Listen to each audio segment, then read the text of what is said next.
a tiny crab teetering on the verge of extinction, my claws are tied. There's very little I can do to stop global warming and climate change. And most scientists agree that unless serious action is taken, in only 10 years, it could become a complete catastrophe. Many people are already trying hard to stop greenhouse gases from becoming bad boy blanket gases by not using so much fossil fuel. The sad truth is that even if all cars are electric and 100% of energy comes from renewable sources like the sun or wind, it isn't enough. A solution to the problem is right under my claws and your noses. One of the biggest allies in the fight against bad boy blanket gases and climate change is nature itself. And it's right here in forests like mine in Bukit Batok. My forest and other natural ecosystems such as mangroves, peatlands and marshes are special. They all do something very clever to help stop good guy greenhouse gases from becoming bad boy blanket gases. They absorb and store billions of tons of carbon dioxide. But before you get all excited, think, great, the problem's solved, let's have a party. You should know the awful truth. It's not enough. Up until 2014, Singapore's forests were absorbing and storing all the carbon dioxide released into the country's atmosphere. But not anymore. The same thing is happening throughout the world. And it's not the fault of the forests. The trees haven't stopped working. They're still absorbing and storing carbon dioxide. Trees all over the world annually capture as much as a third of the amount of carbon dioxide released into the atmosphere. No, the problem is there aren't enough forests. At the same time as people have been burning more and more fossil fuels for energy, they've been cutting down thousands of square kilometers of forests to clear land for growing crops, rearing animals, and urban development. The more buildings there are, the more energy is needed.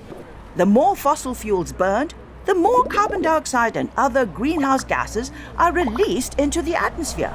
So the solution is to protect nature by conserving and restoring forests.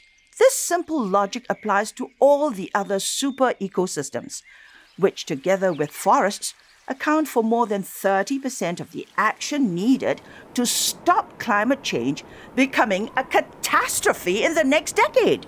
The good news is that there are already some people who know about these natural climate solutions and are doing something about it. For example, Conservation International and the Gunung Gede Pangrango National Park Authority are working together with the local community on the Green Wall project in West Java, Indonesia. The population of West Java has expanded very rapidly. In 2003, there were 30 million people, and today there are nearly 50 million people. As we know, all those people need food, water, shelter, fuel, and land for agriculture. To fulfill those needs, buffer zone forests around the national park were cleared and converted for agriculture. But the lack of trees seriously affected the water supply to the people and indirectly affected agricultural production. Every time it rains, around 80% of the water is collected and retained in the ground by tree roots and undergrowth. Without the trees holding everything together, the water just flows straight down the hills, into the rivers, and out to sea. This causes major flooding, landslides, and drastically reduces the amount of fresh water stored in the hills. For a freshwater crab, that's like the worst disaster movie ever made. Since 2003, the national park areas were expanded to help prevent this from happening and provide better benefits to the people. Conservation International worked with the local community and the government to create a green wall of trees on an area of 300 hectares of degraded land. The green wall was made by planting 120,000 native forest trees and 13,000 fruit trees that act as a buffer to conserve and restore the forest. More trees mean more carbon can be stored by almost 23,000 tons a year. These trees also help with water catchment to provide the community with fresh water.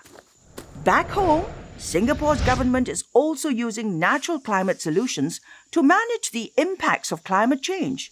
New protected areas are being designated, such as the Sungai Buloh Nature Park Network, which will consist of 400 hectares of mangroves, mudflats, and freshwater marshes, all helping to protect and conserve hundreds of species, provide food and nursery grounds for marine organisms, cut coastal erosion, and store bad boy blanket gases. And it's not only Singapore and Indonesia who are using natural climate solutions to mitigate climate change. Many others are using them too. Why won't they? After all, natural ecosystems are a more affordable and efficient solution than man-made alternatives. Everyone needs to do something to help, and I'll be talking about what those things are in the next episode. Together, we can change the course of climate change.